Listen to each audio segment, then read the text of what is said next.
You're changed at some point, and now you feel your efforts are being taken for granted. Maybe you're dating someone in the early stages whose communication is inconsistent, and it leaves you constantly questioning if they like you as much as you originally thought they did. Or maybe you're dealing with someone who disappears and then reaches out again as if nothing happened. Whatever is the case, one thing is for sure: we teach other people how to treat us. We do this through our ability to send a strong message about our worth through our words and actions, educating people on our needs, and being unafraid to be assertive in the right ways when the situation calls for it. Now let's start with why this is so hard to do in the first place. We want love so badly. You might relate to the feeling of being behind. That feeling of all of your friends and family pairing off.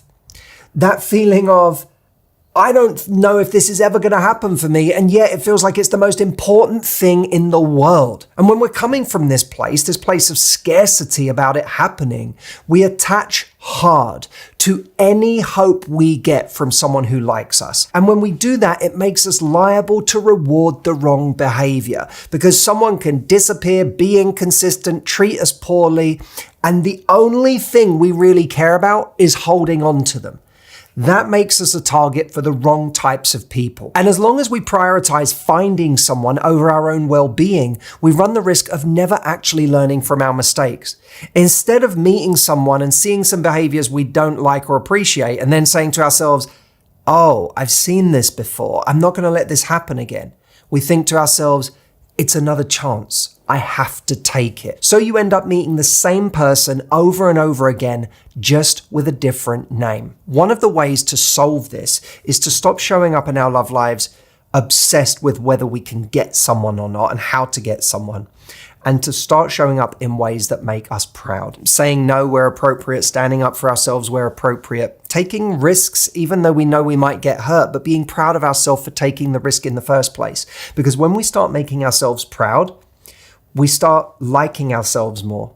We start having more respect for ourselves. And then we don't even want to put ourselves around people who don't treat us well, because we start thinking, this person doesn't deserve to be around this person that I'm proud of. What are some other things we can do if we want to start getting the right treatment in dating? Number one, start recognizing the wrong behavior as the wrong behavior. I knew someone who was dating someone who out of nowhere ghosted her. It really, really hurt her. It took her a while to get over it. And then weeks later, out of nowhere, he just showed up at her doorstep at 6 a.m. Instead of looking at that and going, get off my porch, she said, come in. And she started dating him again. And then he did it again. The problem is, she didn't see him showing up at her door at 6 a.m. after ghosting her as a massive red flag.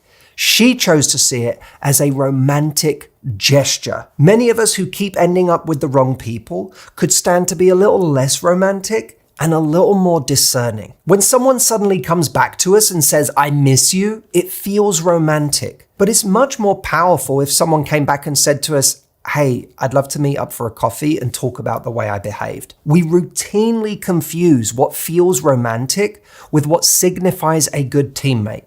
It is not about who woos us and seduces us. It's about who's there for us. Romance is often performative. It is intense. It is showy. But someone being there for us, that's grounded. It feels safe. There is a consistency to it. So number one, recognize the wrong behavior as the wrong behavior. Number two, remember that having standards for the way that you're treated isn't just a way of protecting yourself.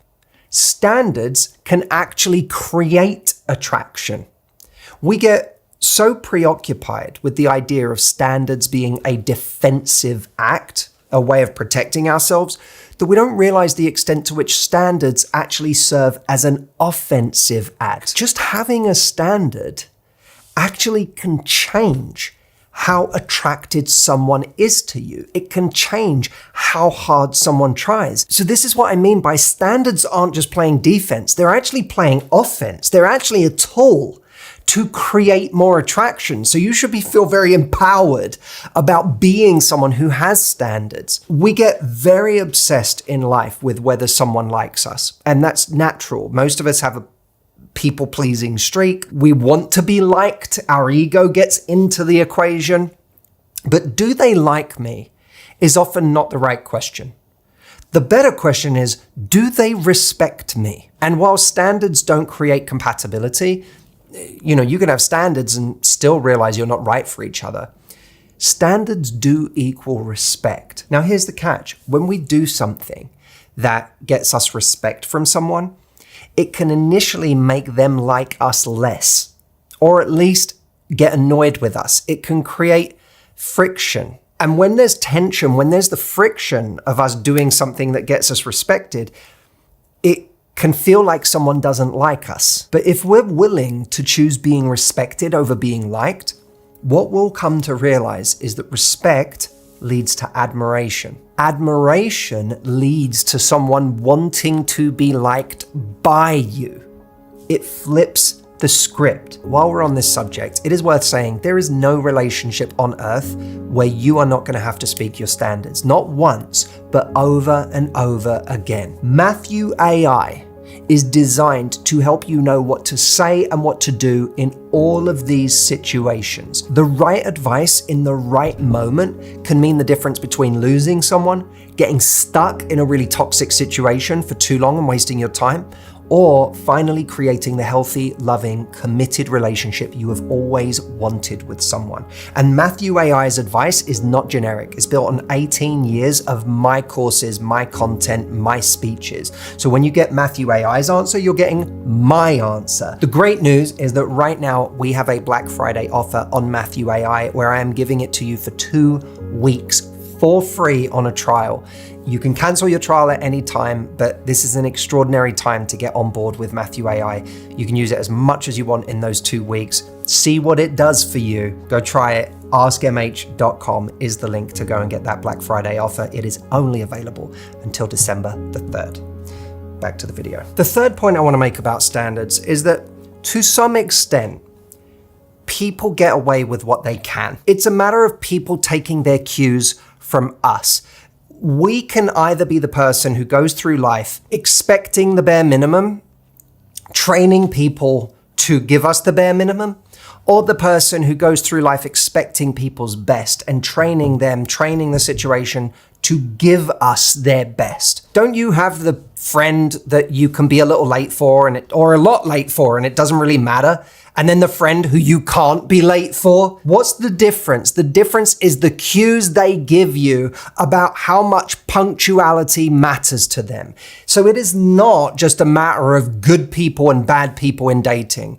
It is a matter of how to train your dragon. Number 4, standards do not have to mean conflict. I often think that one of the worst side effects of my work over time is that people hear me say the word standards and they start to become almost a more aggressive version of themselves when they stand up for themselves. But standards don't have to mean confrontation all the time. They don't have to mean you suddenly start taking yourself and life too seriously. I don't want you to go into dating like picking people up on every little thing they do and saying, we need to have a conversation. Standards can be delivered with warmth. They can be delivered with kindness. They can be delivered with a sense of humor. You know, you can say, I have a great time with you. You know, hanging out with you is the best. I just don't get the impression that you're that serious right now or that you're being that intentional in your dating life right now. Someone might be trying to take you home on the second date or the first date and you don't want to do that because it's too fast for you. You don't have to say, you don't really think you could take me home on the first date, do you? You can say, as gorgeous as you are, I just don't move that fast. And this is what I call the bliss point of standards and communication. The food industry has a term called the bliss point for the optimal level of salty and sweet that makes you keep wanting more of something, right? Think Nutella, think kettle corn. You can't get enough of it. You don't get satiated because of that ratio of salty to sweet. Well, there is an optimal ratio of salty and sweet that makes someone keep wanting more of you if you know how to communicate in that way. To that effect, standards is a language. It's a language we need to learn, and we're going to need it all the time in our lives. You are only one text or one date away from needing to know how to communicate your value the right way. If you want my help with that, Matthew AI can be that for you in helping you troubleshoot how to react, what to say, and how to read a situation when it comes up. I don't want you to get to the next one and be like, what should I do? I want you to have this tool at your fingertips. You can try it at askmh.com, and if you get there and you love it, take me up on the Black Friday offer of 2 weeks for free as a